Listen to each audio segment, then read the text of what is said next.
देहू नगरीत आज जगद्गुरू संत तुकाराम महाराजांचा बीज सोहळा पार पडला। मुख्य मंदिर आणि गाभाऱ्याला आकर्षक फुलांची सजावट करण्यात आली होती। तब्बल 6 टन फुलांचा वापर करून ही सजावट करण्यात आली आहे। आढावा घेतला आपले प्रतिनिधी सुशांत डुंगरे यांनी।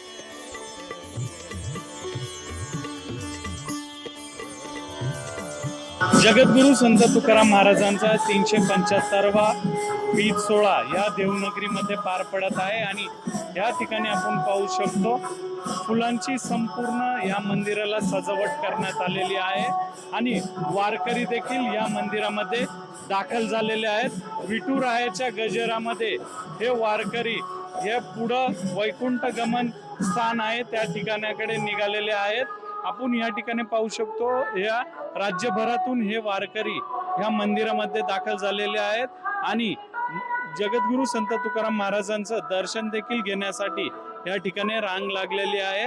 हा सोहळा हा एकदम भक्तिमय वातावरणामध्ये पार पडत आहे आणि ठीक 12 वाजता हा सोहळा जो आहे तो संपन्न होणार आहे आणि या ठिकाणी संपूर्ण खबरदारी प्रशासनाने व देवस्थानाच्या वतीने घेण्यात आलेली आहे। सुशांत डुंगरे, लोकशाही मराठी, देव। लोकशाही मराठी ऐका, पहा, जागरूक रहा।